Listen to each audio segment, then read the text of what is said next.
Hello friends, welcome to my YouTube channel large animal vet. आज हम बात करेंगे जो डोमेस्टिक एनिमल होते हैं और ख़ास करके जो काऊ, बफेलो, शीप, गोट, इनमें जो रिप्रोडक्टिव साइकिल होती है तो उनके बारे में पूरी जानकारी आज हम इस टॉपिक में डिस्कस करेंगे कि उनकी जो एज ऑफ प्यूबर्टी क्या होती है, उसके बाद में उनका जस्टेशन पीरियड क्या होता है, यानी कि जब वो कंसीव करती है तो बच्चा देने तक का जो पीरियड लगता है, जो समय लगता है, वो कितने दिन का होता है। जो इन्वोल्यूशन ऑफ यूटेरस का टाइम होता है, यानी कि बच्चा देने के बाद जो उसका यूटेरस होता है तो वो फिर से नॉर्मल कंडीशन में आने में कितना वक्त लगता है। उसके बाद उसका जो ब्रीडिंग सीजन होता है इन पशुओं का, वो कितने समय का होता है, कब होता है।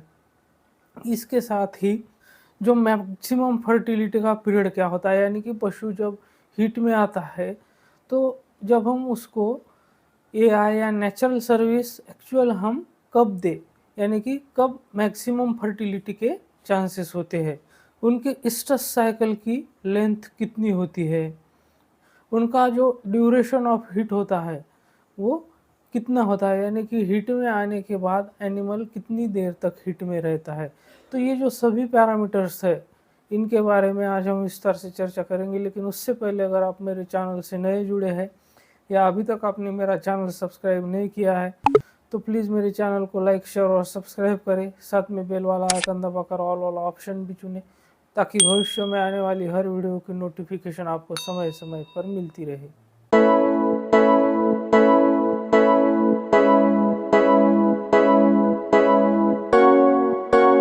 तो हम जो डोमेस्टिक एनिमल्स होते हैं उनमें से खास करके काऊ, बफेलो, शीप, गोट, ये जो चार एनिमल्स है तो चार पशु है, तो इनमें हम हर एक जो पैरामीटर्स होता है जो मैंने पहले बताया तो उसके बारे में मैं अभी आपको बताऊंगा। तो चलो शुरू करते हैं। सबसे पहले हम काऊ से। तो काऊ में यानी कि गाय में जो एज ऑफ प्यूबर्टी होती है, यानी कि जो मैच्योर होने का उसका जो एज होता है वो 24 से 36 महीने तक का होता है।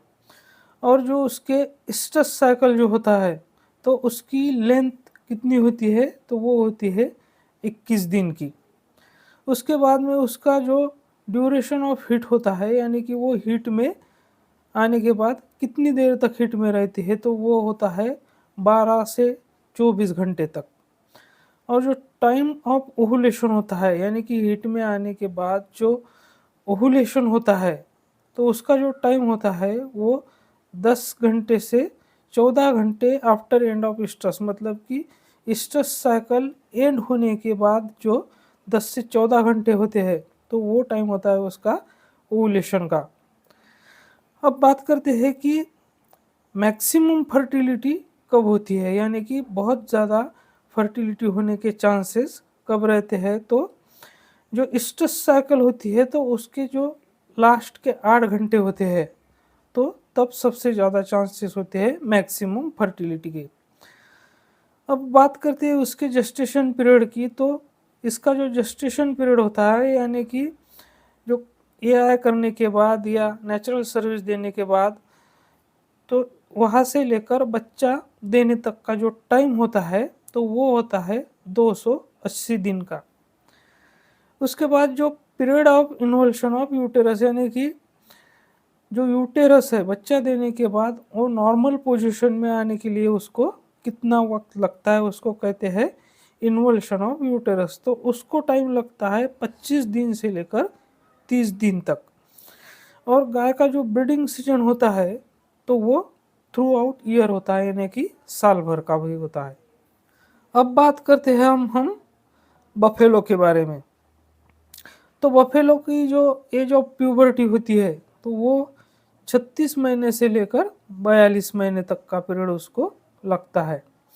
उसके स्ट्रेस साइकिल की जो लेंथ होती है वो भी 21 दिन की ही होती है, जैसे कि गाय में होती है। उसका ड्यूरेशन ऑफ हीट, यानी कि हीट में आने के बाद वो कितनी देर तक हीट में रहती है, तो वो होता है 12 घंटे से लेकर 24 घंटे तक। अब इसका जो टाइम ऑफ ओवुलेशन है, यानी कि किस टाइम में उस पशु में ओव्यूलेशन होता है। तो वो होता है ईस्ट्रस साइकिल के एंड होने के बाद 10 से 14 घंटे। जिस तरह से गाय में होता है ठीक उसी तरह से भैंस में भी होता है। अब इसमें जो मैक्सिमम फर्टिलिटी का पीरियड होता है, यानी कि सबसे ज़्यादा फर्टिलिटी होने के जो चांसेस होते हैं, तो यहाँ पर वो जिस तरह से गाय में होते हैं ईस्ट्रस साइकिल के जो लास्ट के 8 घंटे होते हैं, तो ठीक उसी तरह से बफेलो में भी होता है। इसका जो जेस्टेशन पीरियड होता है, जैसे कि गाय में 280 दिन का होता है, तो बफेलो में वो होता है 310 दिन का। अब बात करते हैं इसके इन्वोल्यूशन ऑफ यूटेरस की, यानी कि बच्चा देने के बाद उसका जो यूटेरस होता है वो नॉर्मल कंडीशन में आने में इसको कितना दिन लगता है।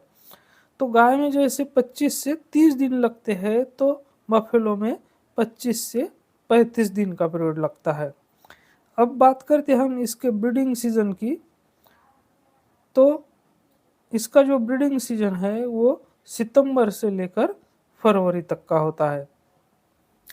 इसके बाद हम बात करते हैं ईव की, यानी कि जो शीप होती है, तो उसकी जो फीमेल होती है उसको ईव कहते हैं। तो अब हम बात करेंगे ईव के बारे में। तो यहाँ पर एज ऑफ प्यूबर्टी जो होती है शीप में, तो वो होती है 6 महीने से लेके 12 महीने तक। इसकी जो ईस्ट्रस साइकिल की लेंथ होती है, तो वो होती है 17 दिन की। अब इसका जो ड्यूरेशन ऑफ हीट होता है, यानी कि हीट में रहने का जो पीरियड होता है, वो होता है 24 घंटे से लेकर 36 घंटे तक का।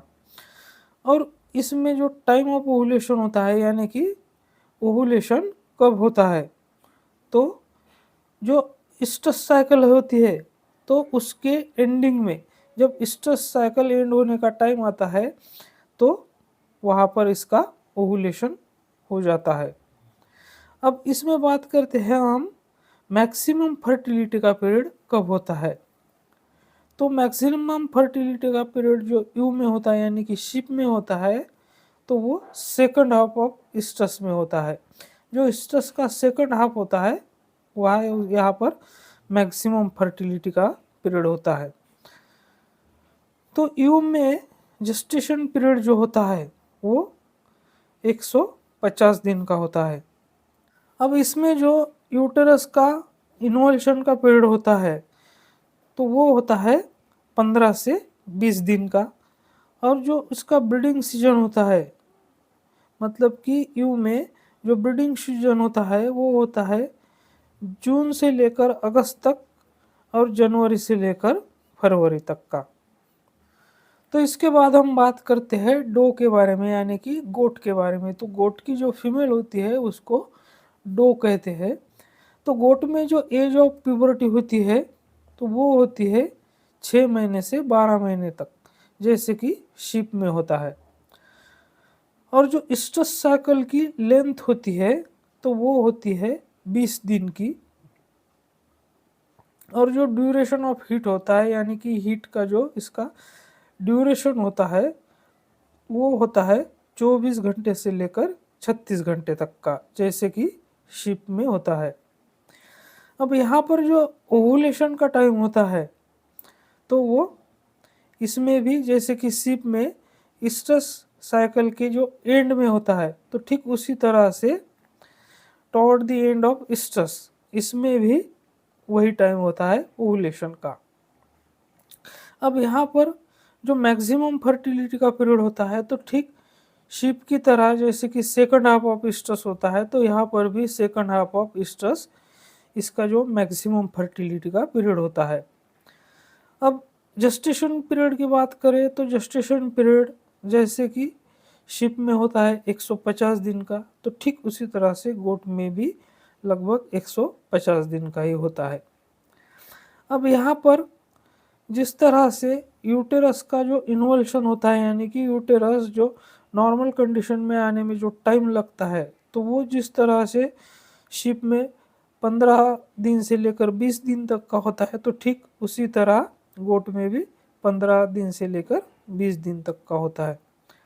और जो ब्रीडिंग सीजन भी होता है वो सेम ही होता है, जैसे कि शीप में होता है जून से लेकर अगस्त तक और जनवरी से लेकर फरवरी तक।